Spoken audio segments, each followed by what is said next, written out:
Hello and welcome to Normal Island. I'm your host, Ben Mclaine, and I will be joined in a few moments by Brigitte Empire, the YouTuber and video essayist. But I'll introduce her properly in a couple of minutes. Just coming up on tonight's show, we'll be discussing the debanking of the Canary by Lloyds Bank, how the energy price cap rise will make us all poorer, and yet more reform-light immigration policies from this failing Labour government. Remember, you can help us grow by visiting turnleftmedia.co.uk/support to help fund our work, or by becoming a YouTube member. So with that, what we will do is we will go on to our first story.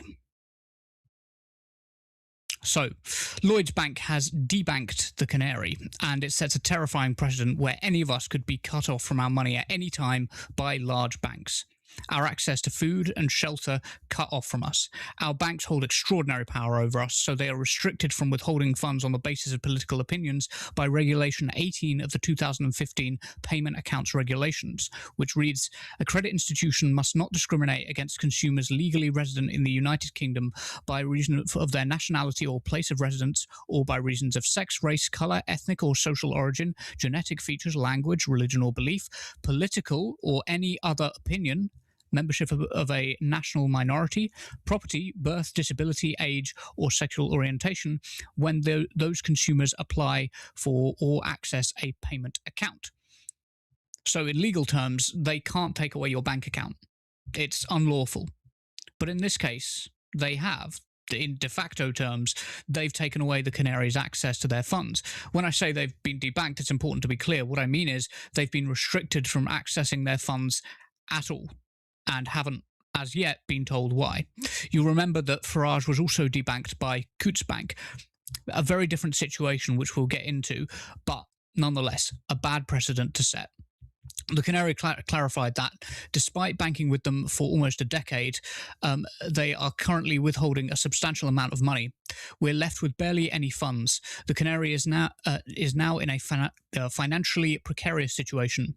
We do not know when our money that Lloyds is holding will be returned. Moreover, we do not know how it will affect our ability to get another bank account in the future. Now, the Free Speech Union even spoke about this, as did Reform's Gwen Towler. There's a recognition sort of across the political spectrum that we can't allow this debanking to become normal. I'm now joined by Samuel Kay, the head of digital at the Canary and longtime friend of the show. Samuel, how are you holding up? I'm doing as best as I can do during this, as you can imagine, very difficult time, but we're all trying to keep our heads up and realizing that this is an attack on all of us. And I'd say the outpouring of support from people across the political divide, I'd say, from what I've seen, has been quite incredible and really encouraging, despite what has been a very troubling time. Yeah, have there been any developments since yesterday that you know of, No, still nothing? yeah, no developments. And part of what has been so frustrating during this whole process, as you know, throughout the comms, we've been suggesting this and saying this. We have not had any correspondence with Lloyds. They've not given us any warning, no explanation as to what it could be about. And as you said, it sets a really dangerous precedent, because when you know what you've done, you can take steps to remedy it, like we say, but in this instance, we've just literally been debanked with no explanation and no warning. And that has caused a severe financial crisis, as you can imagine. Imagine just having access to funds and it just being taken away like that. So we are, as a team, obviously quite angry and distraught at what's happened, but we are keeping our heads up, and we know that people across the political divide understand how dangerous this is and what a dangerous precedent this sets. Yeah, I wanted to ask actually about your employees. How's it been affecting them and their ability to live? Because you said like most of your employees, if not all, are working class, right? Yeah, absolutely incredibly difficult time for all the staff. We are a working class organization. I mean, look at the issues we cover. We talk about wealth inequality. We talk about the growth of the billionaire class, and we talk about greedflation.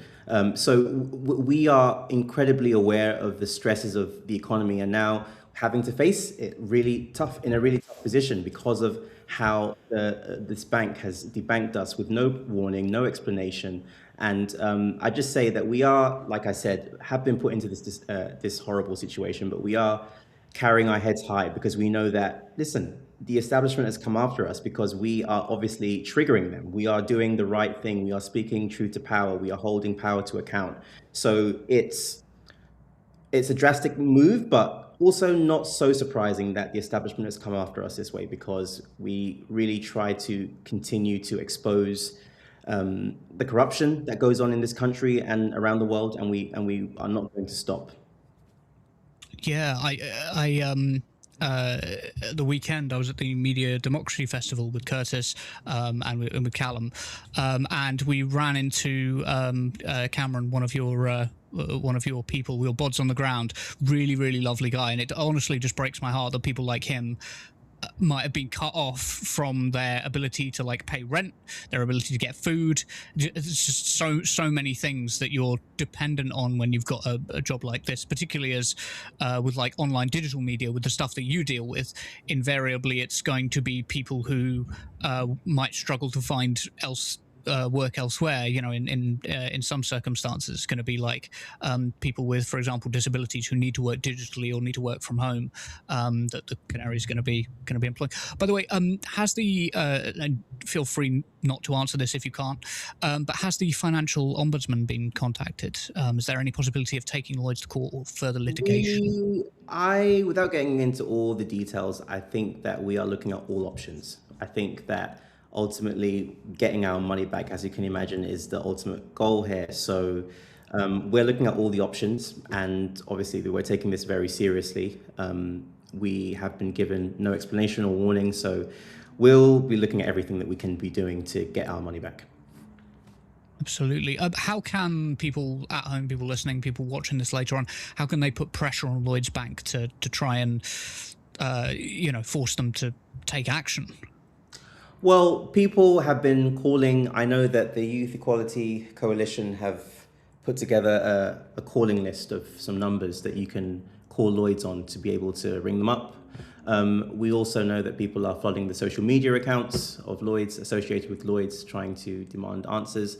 Obviously, we will still continue to try to make as much content as we can to highlight this issue. And I just wanted to also raise something else that I wanted to touch upon earlier, that we've obviously been attacked at the Canary, but this follows a larger trend of people who are speaking truth to power, or activist groups being targeted, specifically with this digital means of blacklisting, effectively blacklisting people. So we saw Karim Khan, who was an ICC prosecutor, who was debanked effectively on the orders of Donald Trump for the crime of investigating Israel.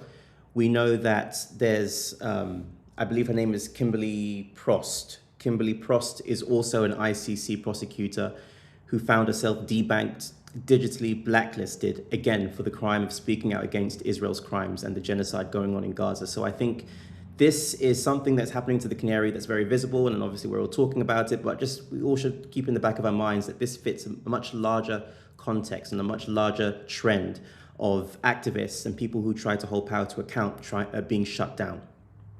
Yeah, I was watching Helena No Justice MGG talk about this earlier, and she made a very good point, and that's that this has been happening to sex workers for a very long time. Like legitimate sex workers conducting legitimate business. Of course, we should legalize all forms of sex work. That's how to keep sex workers safe. But sex workers invariably have been on the receiving end of this stuff for some time, and it is that sort of creeping thing. I do think, however, the Nigel Farage-Coates comparison, I mentioned it earlier. You didn't make that comparison, but I do think it's a comparison we've got to be careful of, because Coates is an elite bank, and you have to meet a threshold of a certain amount of wealth, I think it is, to get into Coates Bank. And they basically told him quite far in advance, we'll switch your account to a regular NatWest account, because NatWest own Coates, and he I think somewhat justifiably threw his toys out of the pram. I don't think there should be a sort of like, we only deal with customers above this income level. I think that sets a really bad precedent, like as people who want to uplift the working class, I don't think we should support that. But also just a general precedent of debanking. I don't think that's a good thing, right? Sure. I'm not one to celebrate when others were. Certainly, it's concerning, and you can see, like I said, through this story with the Canary, that people from across this political divide. You've seen this reform person you've mentioned. You can see Julia Hartley Brewer see that you don't have to like the Canary. Many people who are in our replies have told us so much. They absolutely hate our guts. But the principle of shutting down an organization simply because you don't like them or you don't agree with them, that's very dangerous. And like we say, we can't necessarily say or pinpoint where it's come from. But what we do know is that the kinds of content that we are producing is holding power to account. It is challenging power. So we can only speculate, but this is part of a larger trend of these types of organizations and activists being targeted. Yes, yeah, particularly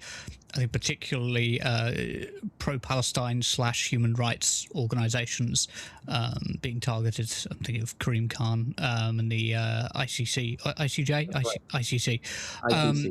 Yes, I just want to mention, in case people are interested, that Nationwide, and I'm not sponsored by Nationwide, but Nationwide does have a switching incentive.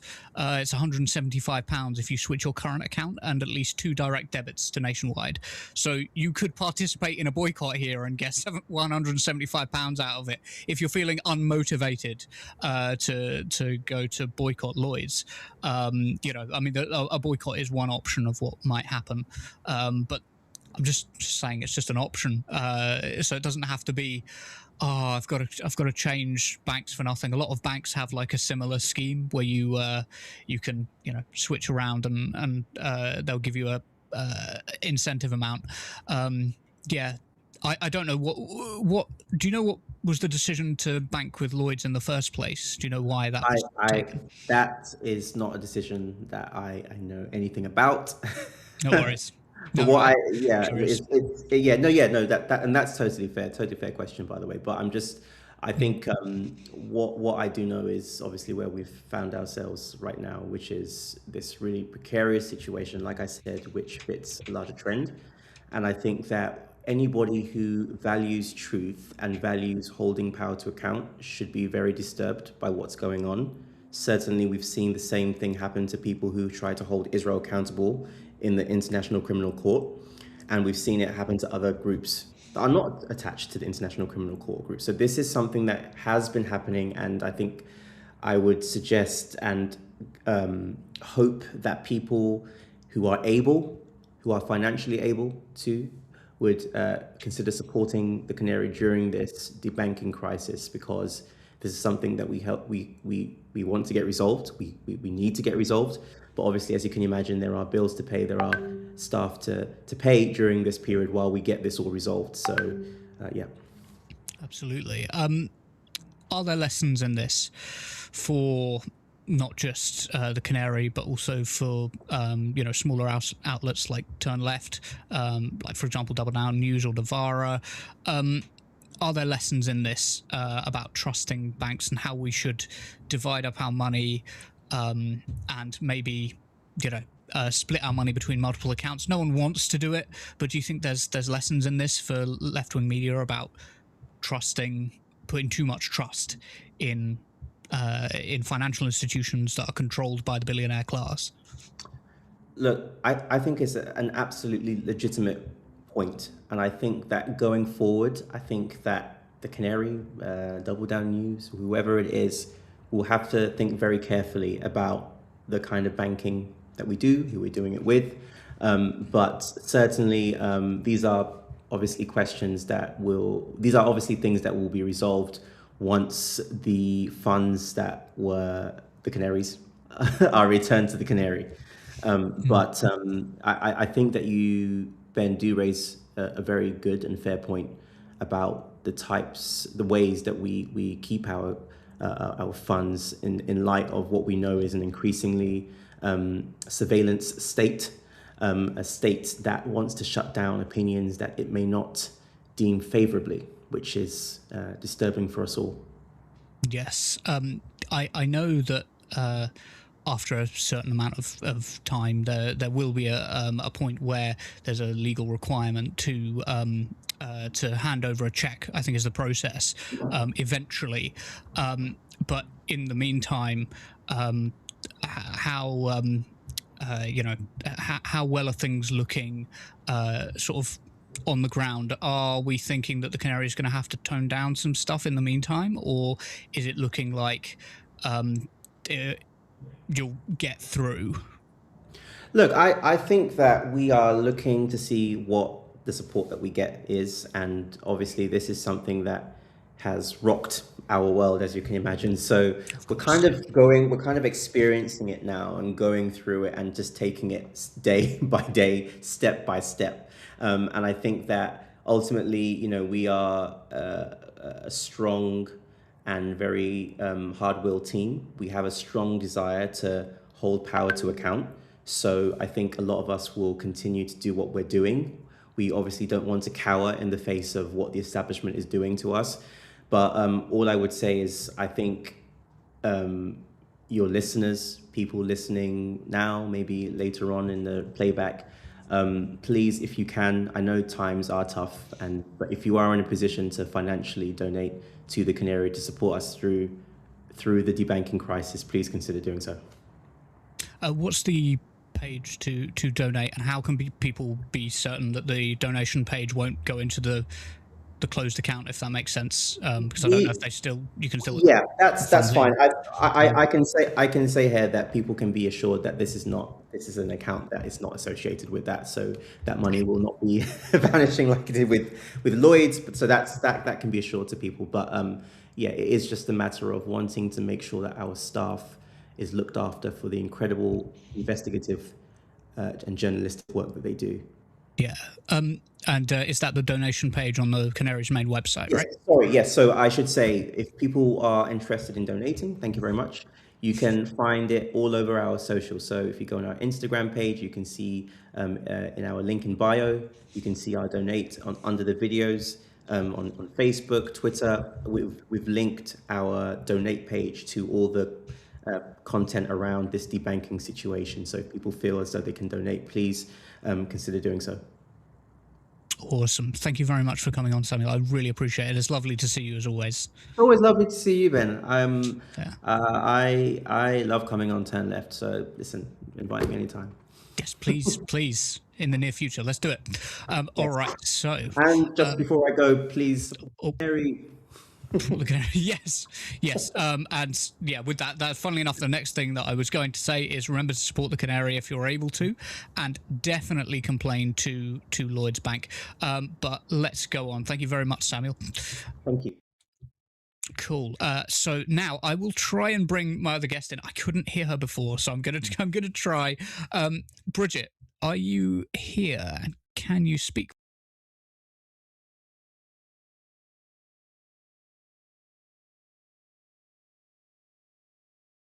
Hold on. Am I alive? Yes. Okay, cool. Superb. Put me on a split scene for just a second. Sorry. Okay, this is my guest for tonight. This is Brigitte Empire. Brigitte Empire is a fantastic YouTube essayist, absolutely brilliant, and also just a very intelligent human being, like, thoroughly recommend. I learned so much about the Darlington nurses cases that I didn't know from watching Brigitte's YouTube videos, and it was after watching that video that I reached out to Brigitte and I was like, you've got to come on Turn Left. Come on, you got to come on. And also her most recent video on two-tier policing is absolutely amazing. But I digress. Apologies, Brigitte. What do you make of the Canary story? First of all, thank you for those comments I cannot possibly accept. But yeah, you know, at the risk of making Starmer sound a lot more important and powerful than he actually is, no empire dies peacefully. And I think it's clear for him and his project that, I think quite optimistically in terms of what we'd like, they think that Andy Burnham coming in will stop this authoritarian creep they've really tried to put on targeting Palestine Action and similar groups and similar outlets, and, you know, generally attacking people who disagree with them, especially on foreign policy.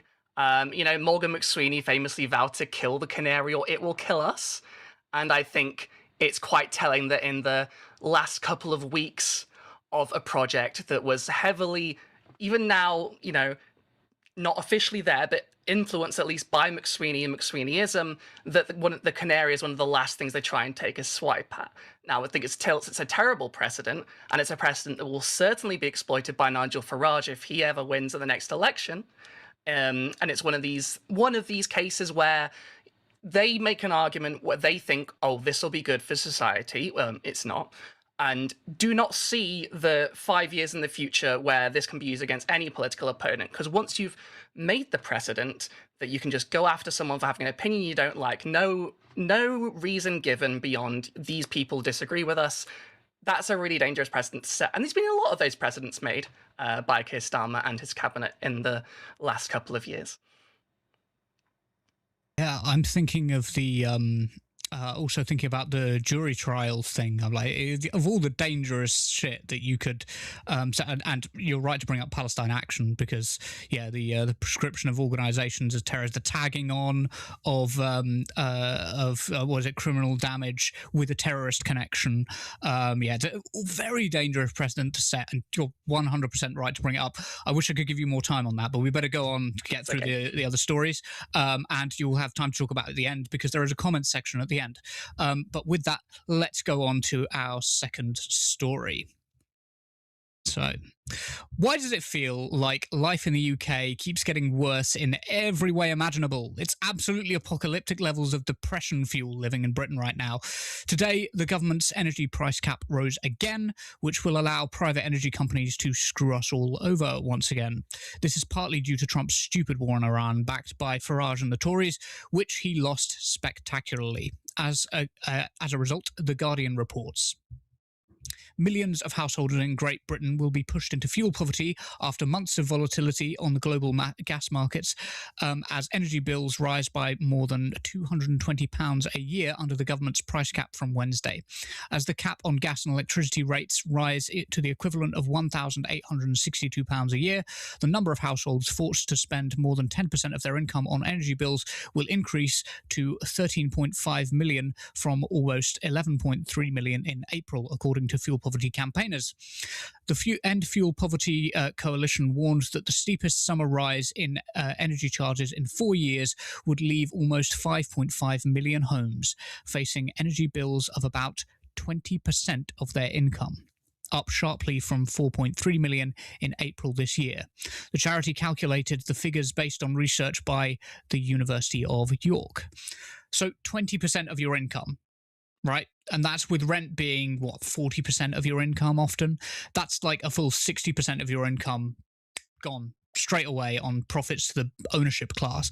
And that's not even including food, Wi-Fi, water, transport. Transport costs are ridiculous. And our infrastructure is so poor. Like, you think of bus networks and things like that. Outside of London and maybe Manchester, a few of the big cities, terrible. Living in Britain is just unaffordable in so many ways. But if you're a big energy company, this is fucking great news. More profits for you. The BBC reported back in May that BP's profits more than doubled to $3.2 billion for the first 3 months of the year after what it called an exceptional performance in its trading division. Shell also beat analysis expectations when it reported a rise in first quarter profits to $6.92 billion.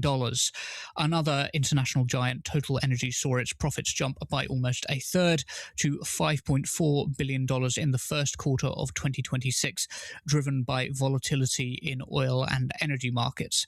And they provide this handy graph. One second. Sorry, it's graphic 5. Yep, there we go. Thank you. And they provide this handy graph showing that BP's profits began to rise again for the first time in 4 years after Nigel Farage's best friend and Epstein associate, President Donald J. Trump, launched his disastrous war on Iran. So while we're all getting poorer and our government refuses to nationalise our energy corporations are making a lot of money. Ed Miliband is a lone voice pushing for more green energy in this right-wing Labour government, and we do need more of that. But this government's failure is likely to welcome in a reform Tory government that will undo almost all of that. And this is a bad place to land in. But Brigitte, the question of green energy is also really one of national security, isn't it? Yes, and I think especially now, if you look at the way that people view green energy, particularly the way that the US talks about green energy, and our foreign policy is essentially the same. The way a lot of people view it now is that green energy is China. And it's not without precedent. I mean, China does dominate the green energy market, and people are scared about it. I think they're scared about it for stupid reasons, but they are scared about it. And especially you saw this with the United States when Trump got in and he was promising to drill, baby, drill.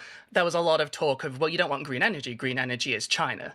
But obviously, we need green energy to move on in the climate crisis. We can't last without it. And as it's been shown, since the Hormuz close, which a lot of people could predict because a lot of people did predict it, it's shown that actually this is completely existential.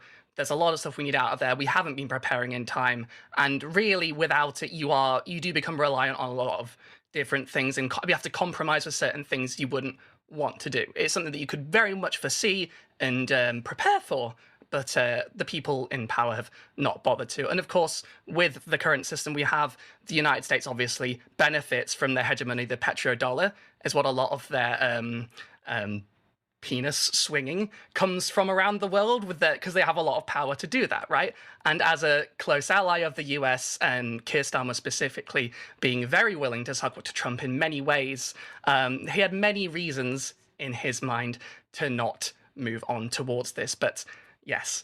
And I mean, in terms of the energy caps as well, like energy prices are still sort of set by like fossil fuel prices and stuff. So even with a large amount of green energy, the way that we calculate energy costs in this country is not affected. And that absolutely needs to change. It's ridiculous that it would be set by something that we can actually move on from. And we could be charging less. We could be nationalizing the energy companies. We could be in charge of our own energy. You know, we used to be places like France still are. In fact, a lot of our bills get paid to places like, you know, companies like EDF, which are basically the French government.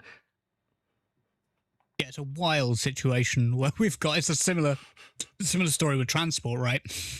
Where like half our rail networks are owned by like France and the Netherlands, because we allow them to just make a load of profit off of our networks to improve their own. It's wild. I did want to ask as well, do you think that Donald Trump realizes that he's lost this war? And do reform supporters realize, and realize Nigel Farage's position on it as well? These are two very different questions, I think. And I do think that Trump absolutely knows that he's lost. Otherwise, he would not be doing this extended, let's negotiate and then back out. And in fact, JD Vance was yesterday, I believe. I forget when he did this interview, but he basically said that the purpose of the current ceasefire was to refill oil stocks. So if they're very worried about that, and Trump has been on record because he can't ever shut up, that they are running quite low on barrels of oil right now. So it's existential for them, and they know they've lost. They don't really know what to do because Trump is very bad at admitting that he's lost, and the US in general is very bad at admitting when it's lost and tends to just pretend that it's won even when it isn't. Now, the difference with reform, and actually across Europe and indeed in South America, where a lot of US interference and similar things has brought a load of Trumpist governments in, is that a lot of people are going to be left sort of holding the bag for this project when it inevitably collapses. And I think it's quite clear domestically, at least in the level of public opinion and the way that things are going and the less trust that people have in it, and the collapse obviously in terms of the Iran war, and it's basically the US, and it being like a Suez moment for the US, is that we're going to end up with a lot of people who are just wedded to the Trump project, who are now like left without their natural glue holding these together, the money that's coming in, like Elon Musk money going to a lot of these people. I think that one of the things that Farage has to look at is how to survive as a leader without Trump. And I think that's going to be very, very difficult for him and a lot of similar leaders like him. But worse people have survived these things, I suppose, so I'm not too optimistic. Yeah, it's a funny picture, isn't it? Because you've also got the £5 million donation scandal that's currently hitting him, and there are rumours at the moment that he's like, oh God, this could be destructive to my future political career. But at the moment, like you say, he's got a strong sort of presence in Britain, largely due to the BBC, inflating him and the mainstream media more generally inflating his position. I do think you're entirely right on that. Very good answers, by the way. Do you think there's any recognition now that Just Stop Oil and Insulate Britain, I'm particularly thinking of Insulate Britain because so many houses are just heating the sky. You speak to anybody who works in like engineering, heating, plumbers, all of those sorts of people, and they'll tell you that so many houses are just like they've got virtually no insulation in them. So when you're turning up your heating, you're just heating the sky. But the question was, do you think there's any recognition that Just Stop Oil and Insulate Britain have really been vindicated by everything that's gone on recently? I do think, unfortunately, with especially like this stuff and these comments and the way we've been talking about energy, and especially the idea of like cutting a lot of our energy initiatives in return for increasing defense spending, which obviously we all want. We all just want more war. Obviously, people hate nature, they hate cheaper energy, and they just love bombs. It kind of shows that it's like coming after this massive heat wave, which a lot of people came out being like, no, we need to do something about this. It shows that there's the people who weren't taking this seriously are unfortunately going to carry on not taking this seriously. And I do think a lot of the response to Extinction Rebellion and to especially Just Stop Oil came from a lot of very similar people, and especially people in the media really inflating these people as if their voices were louder than they were. I think a lot of people are very annoyed when people lie in the roads, but even those people, if you ask them, do you agree with their goals, they would say yes, even if they wouldn't necessarily go to the same lengths to achieve them. And I think, yes, obviously they're vindicated. They were going to be vindicated by history no matter what, and they were being vindicated at the time. But vindication, unfortunately, doesn't do a lot for people. And you saw this again, to bring them up again, because it's important and it sets a lot of the current madness around in Britain currently revolves around is Palestine action, right? Even when they were doing what they were doing, they were being vindicated. And then we were doing the trials and things like that. The public level of public opinion, pro-Palestine public opinion in the UK, way up. Most people can see what's going on. Even a lot of Labour politicians came around and pretended they didn't support these things to begin with, and yet these decisions are happening anyway. So yes, they are vindicated. No, unfortunately, this is not going to turn the needle for the people who are currently trying to put the legacy behind them and discourage other groups from doing similar things to which they will presumably respond in similar ways as they're doing with, say, the Canary or Palestine Action. Yeah, no, absolutely. I do think there's a bit of in like Third Reich historiography, like 1930s Germany historiography. There's there was a problem called the guns and butter problem, where the German army, once Hitler took power, were producing. There was loads more investment going into the German military. Originally, the Autobahn, the German motorway, was going to be built into a tunnel, because that's how concerned they were about, like, that's how much they wanted military spending to be at the center of fucking everything. And they ended up in a situation where the head of the Reichsbank was writing to the government and going, look, if you keep spending money on armaments, people can't eat guns. You can't eat guns. The guns and butter problem. You need to produce butter. You can't just keep producing guns. And it's just weird. It's another strange similarity. I'm not saying that Keir Starmer or anybody else is Hitler. What I'm saying is it's this strange sort of right-wing drive towards like military spending, as though that's actually going to help people on the ground. If you actually care about British people, if you want to put Britain first, well, please, can we put Britain first by maybe feeding some of the people that live here and making sure that they're not paying extortionate amounts to private energy companies? That would be nice, Yeah, right. And especially it's just what the attitude of like growth at all costs sort of gets you. It's like, well, this area is really high growth, so we need to invest in that. It's like, well, maybe we shouldn't be for other reasons. And also, if the economy is growing, it doesn't necessarily mean that people are doing better off, despite what certain people in Keir Starmer's cabinet, Rachel Reeves, seem to think. And maybe we should rearrange the way that we think about these things and actually have some principles. And I don't mean principles in the way that they're displaying theirs, but that actually help people. Yes, some decent principles would be good. All right, we'd better go on to our final story. But before we do, before we move on, it's 2026, and we really want this year to be big for Turn Left. We do want to be more ambitious than last year, and we do want this year to be the year that really puts us on the map. And we would like 2026 to be the year where we can eventually have a studio, and for our contributors to be paid for the work that we do. Your support over the years has been amazing, and we are ready to take this to the next level. We rely on small donations, so if you want to be part of a media organisation that seeks to destroy the oligarchs, then please head over to turnleftmedia.co.uk. uk/support. There you can support us monthly on Patreon, or there is another link for a one-time contribution. You can also become a YouTube member for just 99p. Thank you very much. Okay, so let's go on to our final story. So, Shabana Mahmood's new plans for immigration reform just seem designed to piss everyone off. The left don't like it because she's announced that she'll charge asylum seekers £10,000 to cover the cost of their accommodation, and the right don't like it because she's announced what she's calling safe and legal routes. Of course, they aren't safe and legal routes. They're actually a community sponsorship scheme, which is basically the government's way of saying, can't be bothered, you guys do it for us. Immigration researcher Zoe Gardner was not impressed with this scheme, putting this video on her social media. Talking about safe routes now, but up until now there have been safe routes. For example, there was family reunification. So if somebody was recognized as being a refugee who had escaped from torture or from war or persecution, they would have been entitled to bring their wife or husband and their children, if they were under 18, to live with them in the UK. This government has taken away that safe route. Now they say they're going to look at introducing some new safe routes. They've also suggested that these routes would be capped at potentially a couple of hundred per year. I'm afraid that simply isn't going to touch the size of what's necessary, and anybody who's being realistic knows that. Also, safe routes need to be targeted at the people who would otherwise take the unsafe routes if they are going to actually replace the unsafe routes. So it would be great to have another resettlement scheme for people from Sudan, for example. But if we don't have a scheme that directly targets the people who are otherwise going to take the boats, then the boats will keep coming.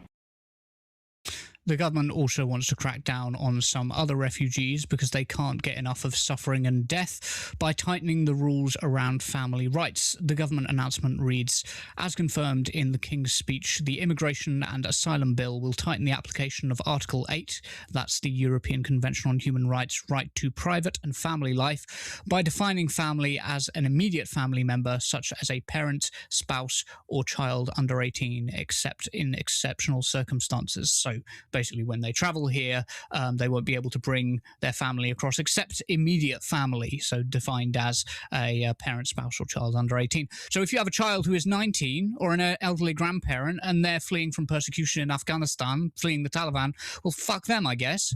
Granny will have to make her own application. You'll have to send your 19-year-old daughter or your granddad all the way across Europe via small boat crossings to give them a chance of joining you. Just what you want when you've managed to escape the Taliban, who stole you from your bed in the middle of the night and electrocuted you for trying to teach your sister how to read, which is based on many true stories, by the way, that I've read about the Taliban in Afghanistan. So a big fuck you to Shabana Mahmood for that one with the performative cruelty.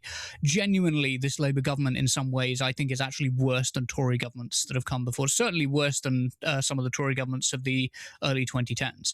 And then there's the £10,000 charge, which won't actually make any money. It's just performative cruelty. It's all to appeal to GB News and Talk TV viewers. So what did they actually make of it? Well, let's start with Talk TV. But basically, there's no way in the world they're going to be paying back 10 grand. Even if they paid, a pound a week, it's not going to happen. As you say, the admin for dealing with it is going to be greater than it costs. I mean, but a lovely headline that people might like, but actually, it's utterly meaningless, and therefore it's a lie to us. So, what about GB News then? The much touted immigration and asylum bill meant to be a clampdown somewhere in the Home Office. Some baldric said, I have a cunning plan. We're going to make people pay back £10,000. But nobody told him, William Yarwood, that 87% of these people never even get a job. This is a chocolate teapot. Yeah, absolutely. And if you want to go with the Blackadder analogy, it's less, it's less him having a cunning plan and more him sticking two pencils up his nose and having underwear on his head in order to get sent home. Because, quite frankly, whoever came up with this scheme should be sent home and fired. Because, in reality, while they may think this is a good idea, asylum seekers will pay a little extra towards their costs, and, this will take the public finances back in the correct direction and make sure our legal migration system cost bill goes down. But in reality, reality, Martin, 10 grand is a tiny amount of the overall cost for just one asylum seeker every single year. And who's going to be picking up the other 40 grand?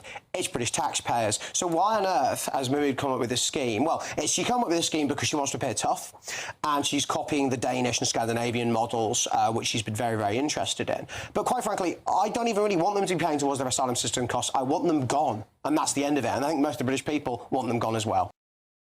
There you have it. They don't give a fuck. They'll present it as soft touch. Anything less than telling vulnerable people to piss off back home is not enough for these people. They like the cruelty. The idea of shared humanity is just lost on them.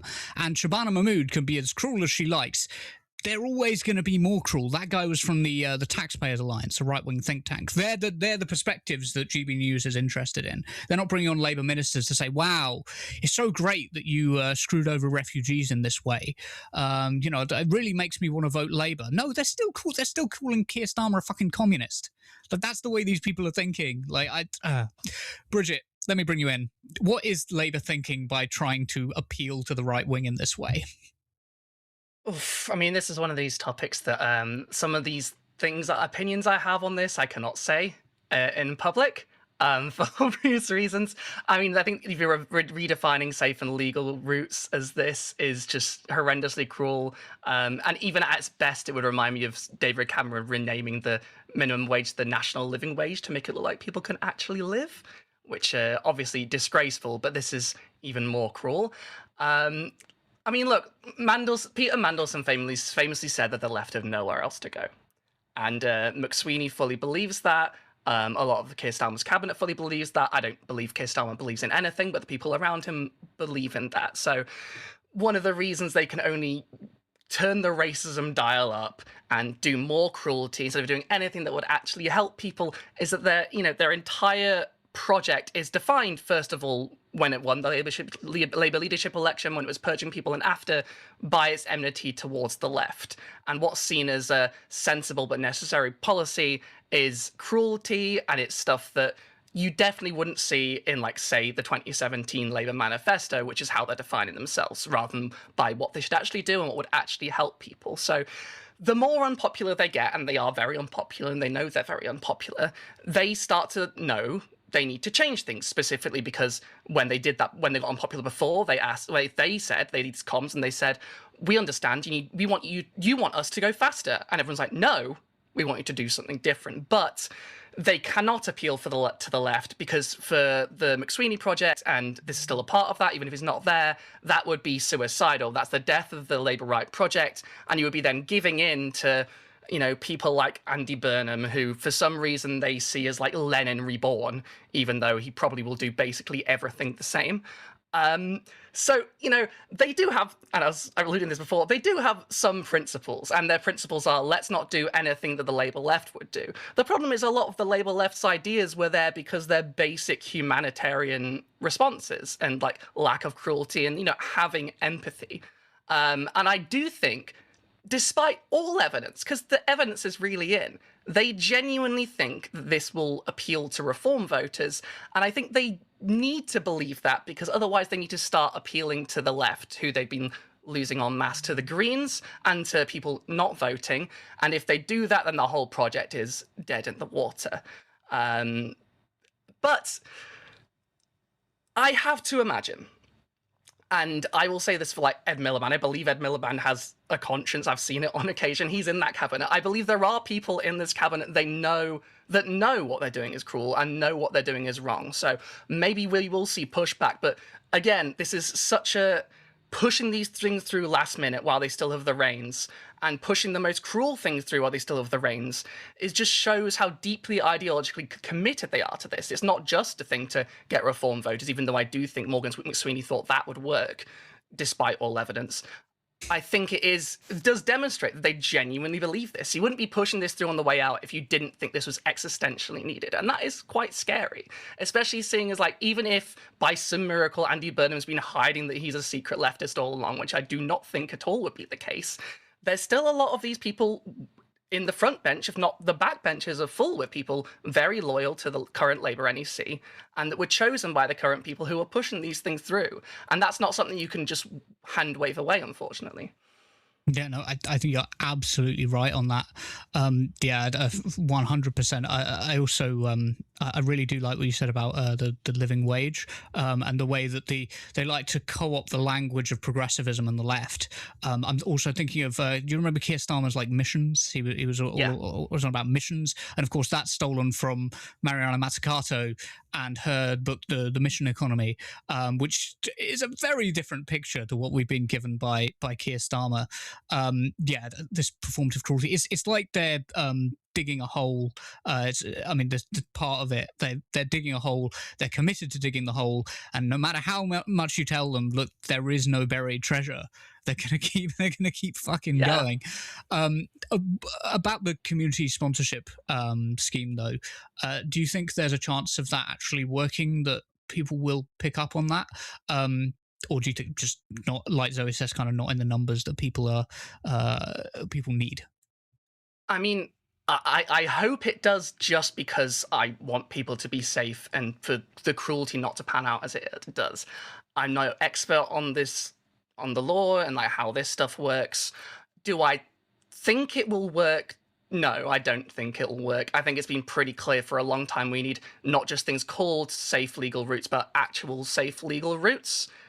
And ways that actually get people through, make sure that, and, reduce like this Byzantine process we have, these arbitrary payments and all this stuff for people who are desperate, who need our help.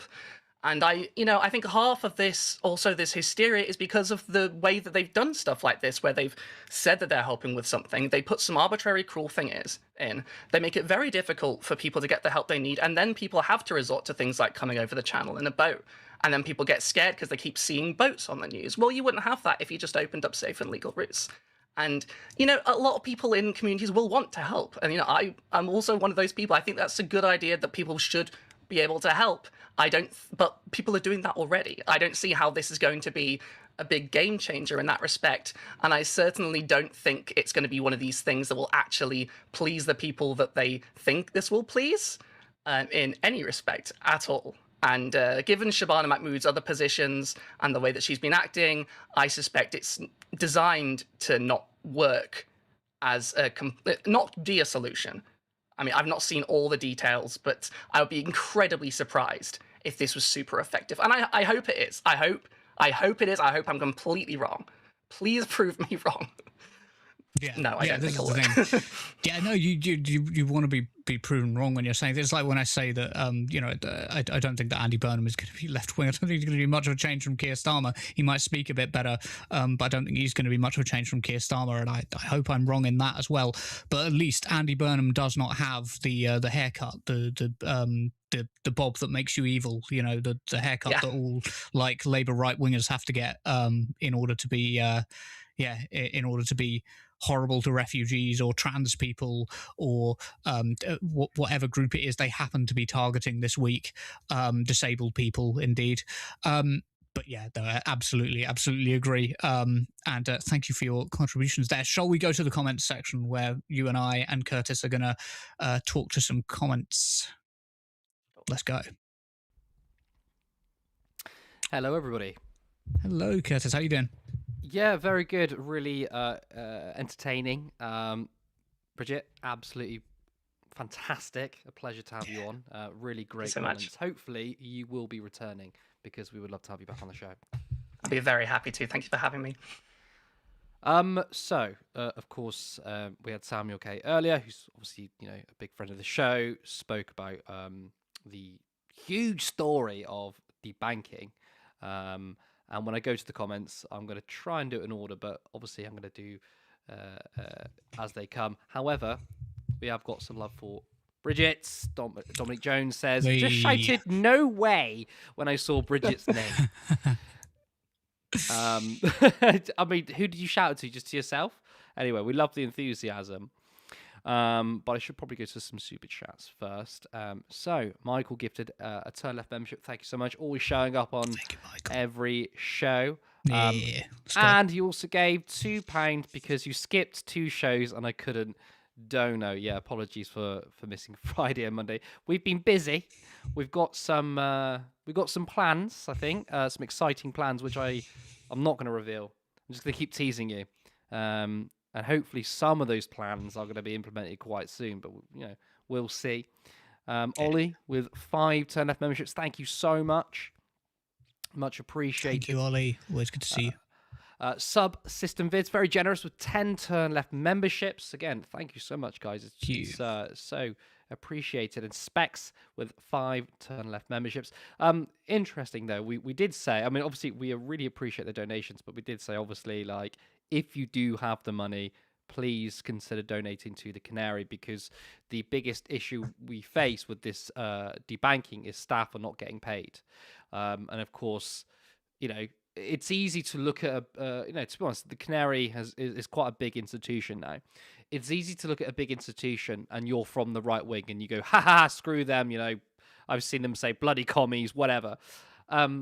Just hold that thought for a second, because even if you despise the Canary, even if you despise, those at the top of the Canary, you got to think about those who are working, the editors, the writers, the social media people, who won't be getting paid, just your average person. So I think it's worth bearing in mind, which is why I would look at a right-wing organisation, despise them with every fibre of my being, but I would never support them being debanked, because ultimately there will be people who are not on the editorial, who are just doing, the audio engineering, whatever, or their social media, those who, might not be as political as those on screen, and they wouldn't be getting paid. So I think that's really important to point out. I did have a look on the GB News website, because they did an article on it.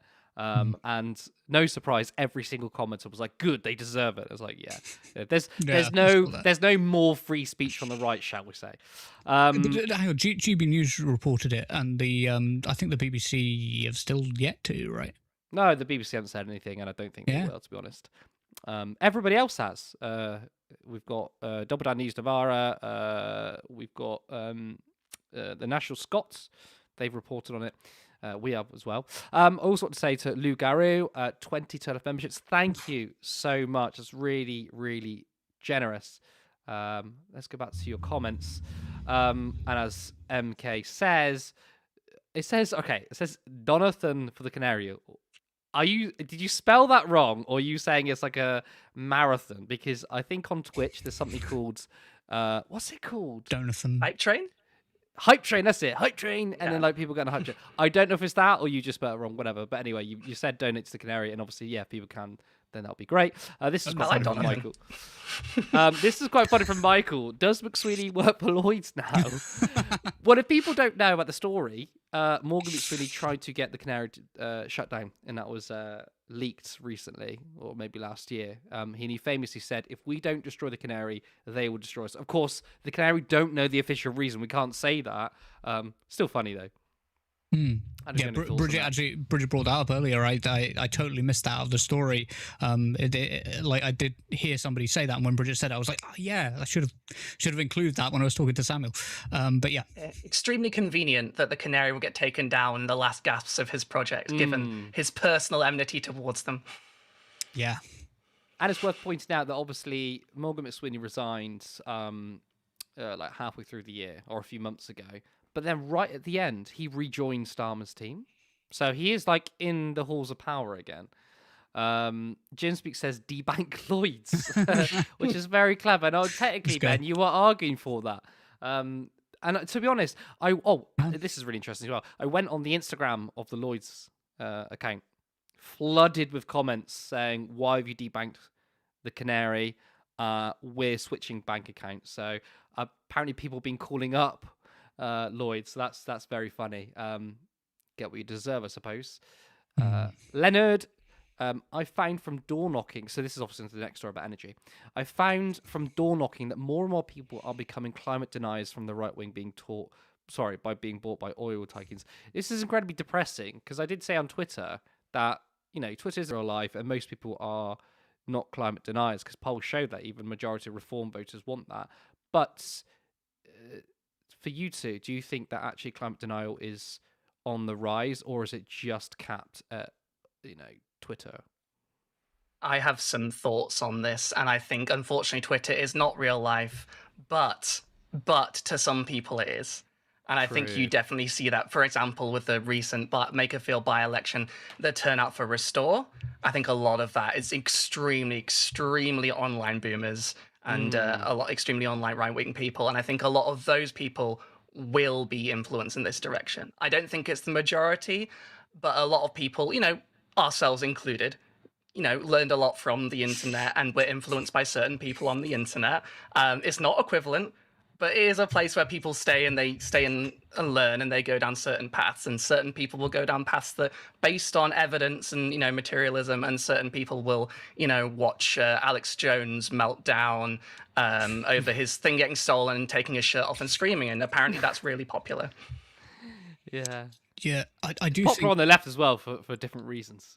Oh yeah, it's just funny. It's just funny to watch. I do think that that denialism of any form comes in like it's not an either or. It's like a spectrum, and I do think that a lot of people are, because of people like Richard Tice, and Reform made a huge amount of their donations from 2019 to I think it was 2023 from fossil fuel giants. It was something ridiculous. Something like 70 to 90% of their donations came from 2.3 million, fuel. I think, is worth like a fossil fuel. Yeah, I think it's around 2.3 million. Fossil fuel donations, a huge amount. And I think that has all of that propaganda being pushed out by them, particularly the net stupid zero, which is Richard Tice's phrase.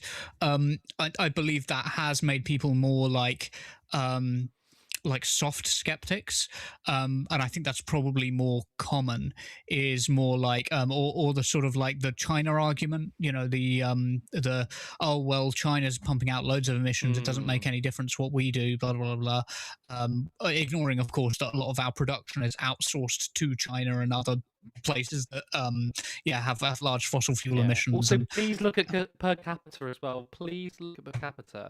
Don't get me wrong, the gap between China and Britain has closed. It used to be that we were far worse than China and they were doing really well. We have got substantially better and China have got worse. So we have met in the middle. So it's like for like. However, still, people are acting like China are the ones that are the biggest polluters. But again, per capita, we're on the same pegging. I hate it when people do the whole overall thing. Oh, China's doing so much worse.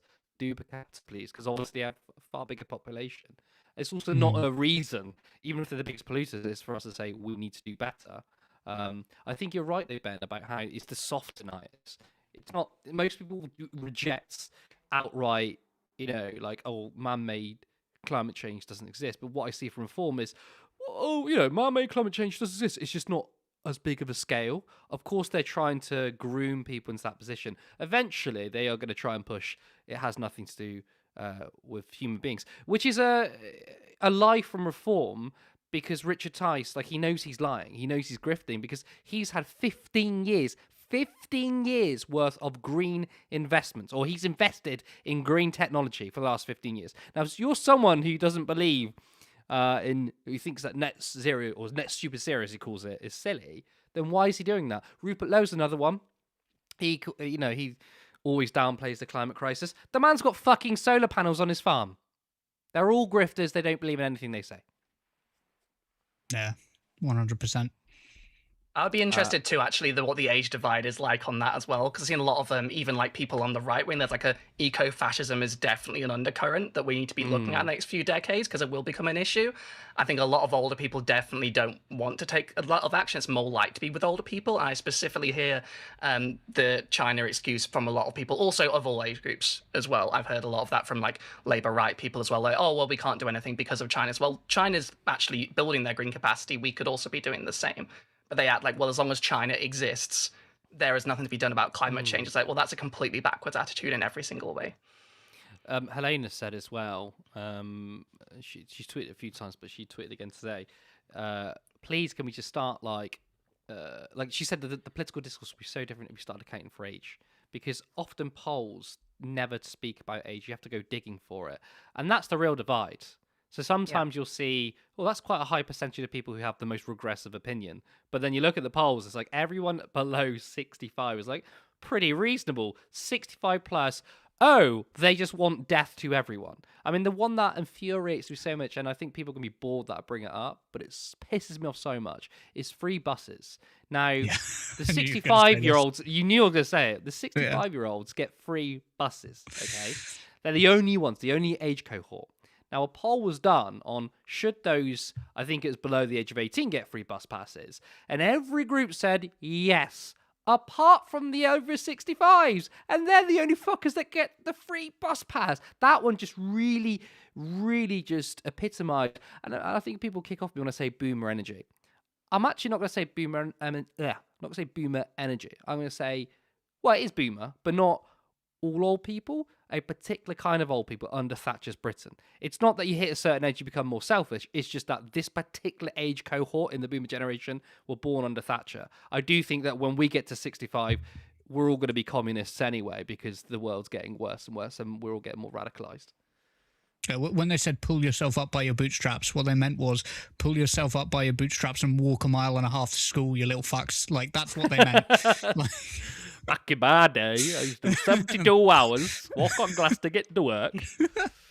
Same generation that got a free university as well, and then one private universities, so same mindset. Thatcher's fucking children. Michael again says, this is my first impression of Brigitte, and it's a bloody good one. Oh, thank you. Agreed. I don't normally do this, but I will do it. I never normally read out what people put in the chat because it is technically private. But I will say that Curtis did put in the chat. Do you mind me saying, Curtis? Well, it's too late now. But yeah, no, of course I don't mind. He did. He did put about 20 odd minutes ago. Just put in the chat, Bridget's class, and I was like, yeah, let's go. Thank you. I was actually I don't do a lot of stuff off the cuff, so like I was like 50-50 on how eloquent I was going to be. So I'm glad it came across well. Very well. Yeah. Thank you. You've done great. I think in these ends we say nailed it. We don't. It's just me. As the kids say, like. Kids say. I do make myself so much older than I really am. Okay. On to the third story. Leo says, "Okay, fine." And look, this is funny. It's sad, but it's also quite funny the way you phrased it. Okay, fine. I'm not going to steal their jewelry. They'll just have to sell it to pay it for me. Of course, Shabana Mahmood did announce, obviously, U-turn on it, that they were going to implement a Nazi Germany policy where asylum seekers could potentially have their jewelry taken off them. Now, of course, I think a lot of people kick off the left saying, you call everyone a fascist, far right, and Nazi. Maybe sometimes we do. But this is a literal example of what 1930s and 40s Germany did, which is that they took jewelry off asylum seekers, and that was proposed. It's not government policy, that was proposed. But Leo has said, well, Shabana Mahmood is very smart. We're not going to take it off them. We're just going to incentivize them to pay for something, like their jewelry. Yeah, there was talk about them like paying it out of their benefits and shit. Like, even if it wasn't a Nazi policy, like, it's fucking evil. Like, she's just, I really hate Shabana Mahmood. Like, I really hate Shabana Mahmood. Yeah. I do think if you don't want to be called a Nazi, you should not do things that the Third Reich explicitly did. I know. Yeah, I don't know why these right wingers get so like uppity about it. It's like, stop doing these things. It comes from the same cohort of people who call Keir Starmer a communist and everyone far left. I'm like, look, if you're going to chuck around far left all the time, then we're going to call you far right. But we know the right wing are the biggest snowflakes, aren't they? Yeah. It's always worth pointing out the classic meme of like you call somebody far left and they go, yeah, and Chad face, and then you call somebody far right and they go, no, and start crying soy jack type thing. Like, it's just classic. Like, oh my god, just every time you cannot just they literally just can't like tell you what they actually mean. Just like the most spineless people imaginable. But sorry, that's just my personal like irritation with them being up front. I've never had a conversation with a far right person that didn't 1 minute later lead them to say, "But I'm a centrist." Every single time. I'm just I support ethnic cleansing centristly. Yeah. Yes, and it's the classical liberal. Yeah, literally. Classical liberals, don't get me started on these fucking I'm a classical liberal. I'm a Lockean liberal. Like, yeah, sure. That's what Dave Rubin described himself as, a classical liberal. Yeah, which is basically libertarian, which is batshit crazy. I actively get pissed off and annoyed when people try and make me out as a moderate. Right? When someone says you're far left, radical left, I'm like, well, first of all, the positions I take aren't radical left. However, I want to see the means of production owned by the workers, everything in the commons. Yes, I am radical left. When anyone says you're moderate, you're centre left, or, oh my God, liberal, I lose my shit. There's something about right wingers, they want to be moderate, right? But the left are like, no, I want to be a Chad leftist. I don't want you to fucking call me a liberal. It's so offensive. I do love that dichotomy. I think, Ben, what you pointed out was really important about the clips you showed on Talk TV and GB News, which is that, and this is the thing, right? The interesting thing is, if we had like a leftist on the panel there, both the left and right would have literally agreed with everything that was said up until a point. Of course, we come up from different views. We actually have empathy for asylum seekers. They don't. But once again, they would have found that the left and right critique would have been the same, which is that it's not going to raise any revenue because they won't have the money to pay for it. And she's done it just to sound tough. Everything the right wing said, I completely agree with. The prescription, though, is they're like, just get rid of them all. Whereas I would say, do the most sensible thing, and the Green Party have this policy, let asylum seekers work. It's not just a financial thing. Yes, they can... I don't think we should be taking money off them, by the way. I think we should just be helping them. Well, they should be working because obviously they can pay their way in other ways. But also, like, being cooped up in a small room sharing with, I don't know, 5 to 10 people, and they're living on like £7 per week, it's not dignified. And it's also not going to... It's going to create more hostile situations. I think Rachel Millward was attacked for this by apparently agreeing with the right. But she was... And I thought she eloquently explained that, yes, of course, if you have a group of men cooped up in a... let's be honest, a detention centre, where they're not allowed to go out and work, there is going to be testosterone. There's going to be aggression and fights. And I think that's a fair thing to say. But we could immediately deal with it if we allow these people to work. Then they can send their own money back to their families and they can actually get on in life and then they can integrate. It almost feels like that the refusal to do this is done deliberately to make sure that this is a political issue they can keep on weaponizing, and actually integrating or implementing sensible policies, as in letting asylum seekers work, could really reduce the problem, but they don't want the problem to go away. Thoughts? Definitely. Sorry, yeah, there's a silence there. I wanted to let Brigitte go. Go on. Oh, God. You go first, because I'm going to remember what my thought was. No, that's fine. That happens to me on the regular. Yeah, literally on the regular. No, I was just... My thought was just how, like... I don't... It's trying to avoid the sexist language, but the right wing are fucking pussies, bro. Like, they really are. Like, I'm sorry, but just this whole, like, oh, you should be really, really scared of people fleeing persecution and people fleeing war. They're the people you should be scared of. It's like, what happened to the whole fucking blitz spirit thing that you were on about, like, 10 seconds ago? Like, where's that turnaround? Where's that energy when it comes to, like, actually doing the, you know... doing the hard work of the chivalry and the like, standing up for freedom around the world by, making sure that freedom is at your doorstep as well. Like, the people fleeing the Taliban, you're not just, when you accept refugees from the Taliban, you're not just protecting women and girls from Afghanistan and helping them and helping their allies, their male allies. You're helping everyone around the world, because you're setting a precedent that, freedom around the world is something that the imperial core, the power in the world, will support. Like, I just think it's fucking absolute pussy shit. I'm sorry. I really hate when the right wing are just like, no, just send them all back, because my feelings. Scared. It's like, fuck off. Yeah. Come on. Sorry. That was just an emotional immigration outburst. numbers are down, right? So they got what they wanted. A lot of immigration numbers are down. They're still acting like it's existential because they don't actually care what the actual data says. 100%. Like, a lot of this thing, like a lot of these, like, people, asylum seekers tend to have no recourse to public funds, so they can't get benefits to steal, as they would say. There's a lot of this stuff where they will say people are doing X, Y, and Z, and they physically cannot do that, but it just doesn't matter.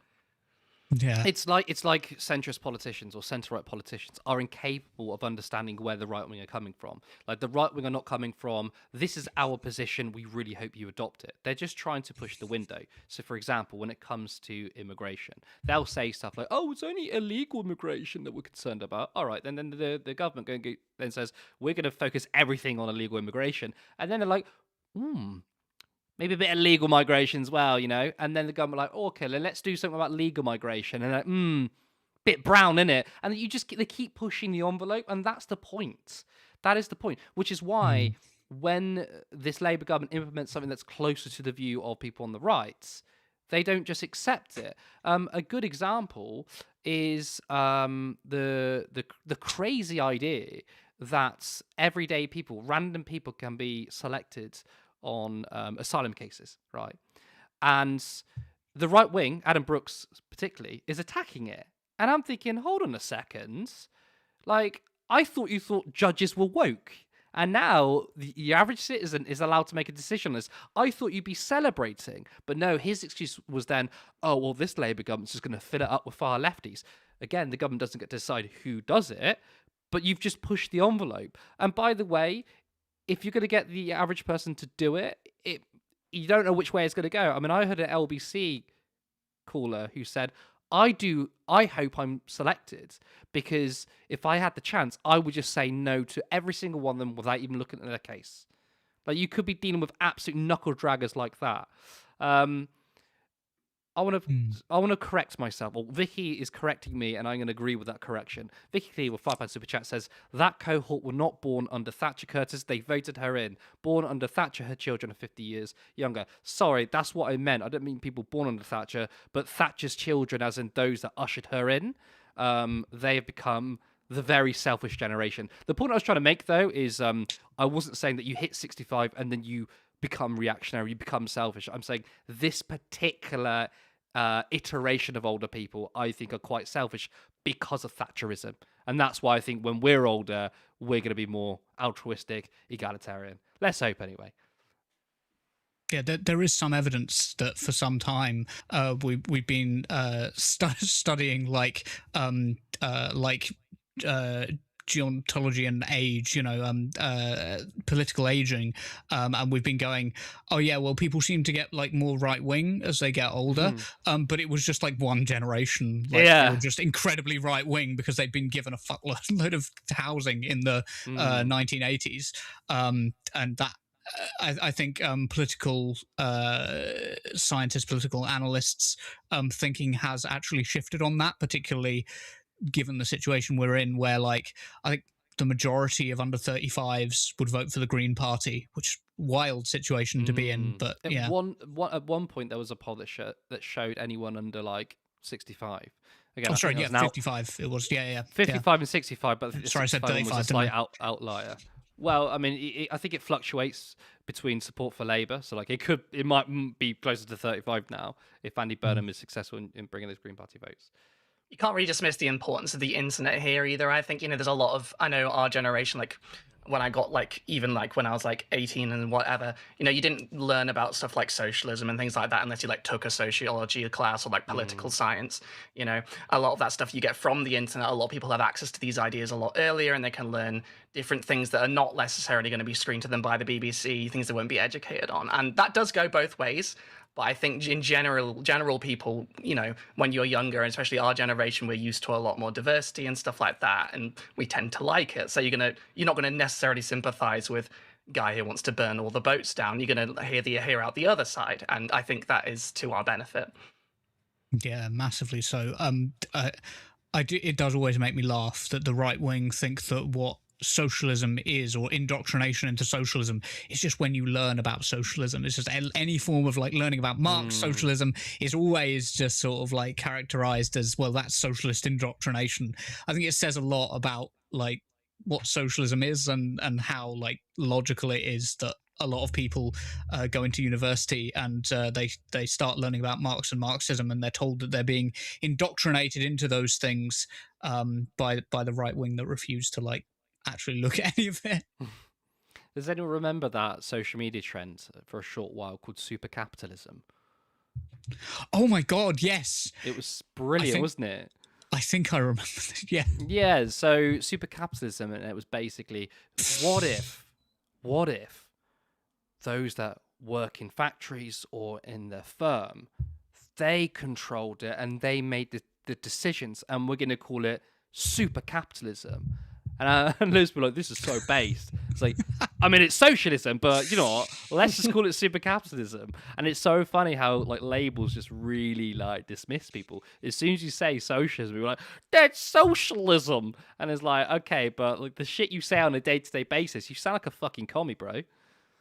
I mean, this is another big point, right? I think a lot of this Cold War stigma of the terms socialism and communism and all this stuff has definitely worn off for the generation that didn't grow up in the Cold War. You know, like a lot of people I know, like a lot of boomers especially, they're permanently Cold War minded. You know, they still think Russia is socialist, despite obviously exactly. So I think a lot of us growing up, like not even socialism was sort of a thing that happened in the past, and then learning about it again, it's not like they think, oh, a bomb is about to be dropped on our head, and they're just. The immediate reaction is like, well, that is the danger, without actually thinking through like what the actual things are and the geopolitical like environment and stuff like that. I don't know, if you get tangled up with online MLs, they will tell you that Russia's socialist. So I tend to try to avoid those people. It's the only time where I'm seen as not the most radical person in the room. Like, you're just a liberal. I get like, you're a liberal. I think I was told, like, you unironically support market socialism. It's like, well, I don't think it's the end goal, but yes, I would like the workers owning firms over the bosses owning firms. And they're like, damn, you're such a liberal social democrat. I'm like, that makes sense. Okay, we're rebranding, turn liberal, let's go. No, we're not doing that. We are not doing that. As someone who lived in the former Yugoslavia until like 6 months ago, I cannot possibly comment on market socialism on here. I don't have any partisan posters in the background. Don't worry about it. Steve MC gifted 10 to left memberships. Thank you so much. We really appreciate that. And Leo says, Brigitte, I don't even think it's that they refuse to move to the left. They wouldn't even know where to start because the left aren't in Labour anymore, so they have to move to the right. I mean, I suppose they're always going to the right, but yeah, there is no Labour left anymore. I'm sorry, John McDonnell. I'm sorry, but your letters are so done. Like, no one cares about your damn letters. You're alone. I mean, the thing is, though, like, I feel like you can, obviously they're right about the Labour Party, but you can also sort of look at the Greens and to say, like, what Zara Sultana's been saying, even though your party sort of died a very undignified death. And the opinions are in Parliament, and it's not like you can't find them if you want to. And they know that they were losing by a lot. They were starting to lose a lot of their support to the Greens and to Zach Polanski's communication style and policies in particular. They know what the left position is, even if it's not in the party. So they could go there if they wanted to, but they do not want to. Yeah, they absolutely know it. I mean, like, when it comes, like, why wouldn't a centrist Labour government say we're nationalising all, like, utilities and Royal Mail and public transport, right? Like, that, again, that's not a left-wing position. Why can't they just go and do it? It will make it more successful. But as I argue that the Democrats won't move to the left because they'd rather stay on the gravy train of, like, corporate donors and make sure that a lot of their politicians are going to get nice private sector jobs once they retire. Even in the losing seat. So for the Democrats, they would rather hand the White House keys to Donald Trump and the Republicans because the gravy train still goes. They would rather that than a Bernie Sanders win or the Democratic Party being severed from corporate capture. I would say the same for the Labour Party. No, you're absolutely right, and you're right to make that point, especially because a lot of the Labour 2024 intake, people do underestimate, or they just don't think about how many people in that intake are former lobbyists. You know, it's like a big chunk, and it's one of these groups that they were really trying to appease in the run-up, especially since the membership dropped so much after what they did to Corbyn and Keir Starmer betraying the whole left. And the Labour funding model was built on membership, and without that, they decided, well, we have to go to the lobbyists, which is what they wanted in the first place. But it means they are explicitly tied to getting permission from capital to function, which does limit the options you have in power. Yeah, and I think you and Leo and Curtis are pretty much all on the same wavelength on that, to be honest, because I think you're all thinking along the same lines. The lack of left, in Labour, it has left you has left you in a position where so many left words. Yeah, how many times did I say the word left in one sentence?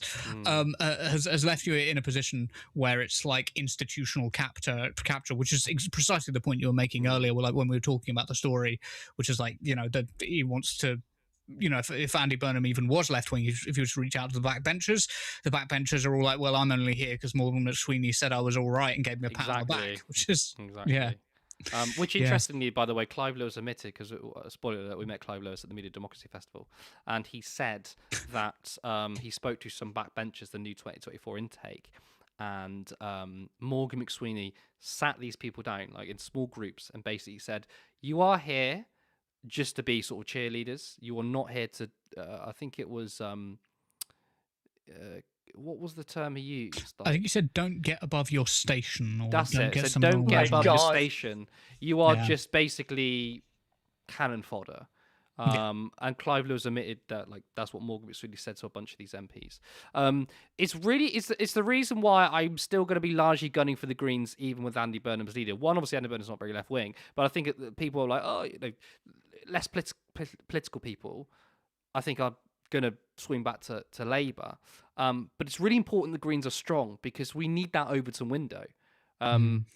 Because the absence of a left wing institution just means, obviously Labour don't care, but the entire debate just swings even further to the right. Without the Greens, Andy Burnham probably wouldn't be Prime Minister. Yeah, that's true. Also, Morgan McSweeney's a dickhead. Oh my God, he's just such a dickhead. Like, I can just tell he's one of those people that has like a this sort of like management style that runs like that, of like, well, if I'm not tough on the workers, then they won't they won't get in line for me and all that shit, like all the sort of like you're either with us or against us bullshit like that. The answer is always in the middle, James O'Curtis. Also, why, Ollie, why are you slandering me? I seen another comment saying apparently I was sitting on the fence. I was like, oh, James O'Curtis. Sorry. Hold on a second. I didn't get that. I'm pretty sure I was saying here, like, I'm a radical leftist and proud to be it. I'm getting slandered by our own viewers. To be fair, we do a lot because Jim Speak said Liberals leave the cafe door open and it affects elections. Bridget, if you don't know the context here, I'll be quick. During the Gorton Denton by-election, Callum was filming a documentary. One of our contributors was filming a documentary about it, and there was a particular cafe with the Green Party entourage, and he was filming, and he left the cafe. Callum was the last person to leave, left the door open, right? It happens. Funny enough, though, Owen Jones was doing Vox Pops in Makerfield, and he met a woman, and this woman said, I think she said, like, I was going to vote Green, now I'm not. I said, why? He said, because their entourage came to the cafe, left, and didn't shut the door. Which, again, I think there are better reasons to not vote for a political party. Callum then says to me, Curtis, I think that was me. I was like, oh, don't be silly. No, it could be any door. It's like, no, because she mentioned this specific cafe, and I was there on this specific cafe, and it was at the same time, I saw the picture of the woman, like, she was there, and I was like, oh, fuck. So then we admitted after the election, which he could have thrown, right, despite the fact that the Greens won by stonking majority. So Jim Speaker's calling Callum a liberal. I think some of these people need more real problems. I know. Poodlefish Girl says Hannah Spencer have got a sad number to haven't been to Cal. And Becca, this warms my heart. Becca says Curtis Kalinske. I will fucking take that because Carl Kalinske is based, and that is. I'm gonna leave it there. I'm making it all about me tonight. I think I said for the comments. It's 9 o'clock now. I'm gonna hand it back to you. I know one to quickly say something. I will say.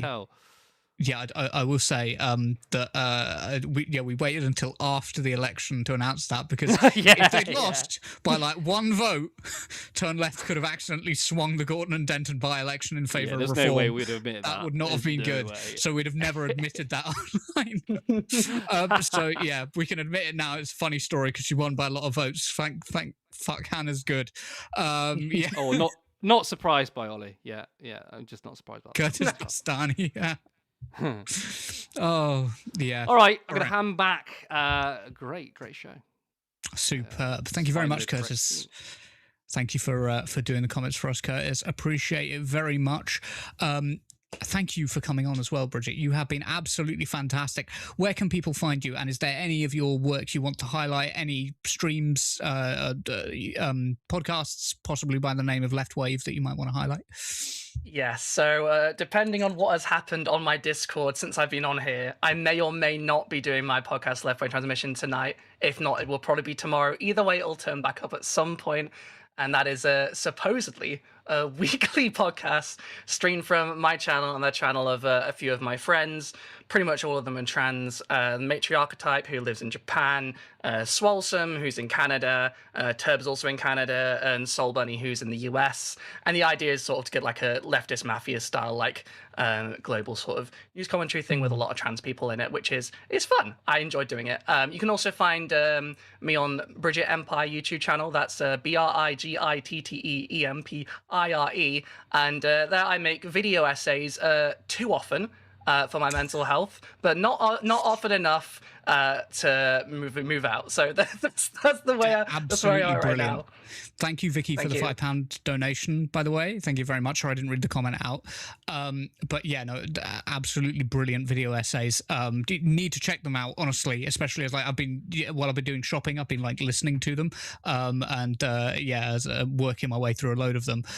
Definitely go and check out Brigitte, go and check out Left Wave. Support small left-wing media. This is exactly what we need to do. Support each other, try and come together, do this sort of stuff. If you're willing to, of course, please tell us in private. If not, but please do come back, and we would love to have you on if you can in the future, Brigitte. Right, let's close out the show. So you have been watching Normal Island. Remember that we go live every Monday, Wednesday, and Friday at 7:30 p.m. or thereabouts, depending on how many technical issues we have. Remember that we are live at those times. Don't forget to support us. Don't forget to support the Canary as well at this very difficult time. And we will see you all next time. Thank you very much for being here.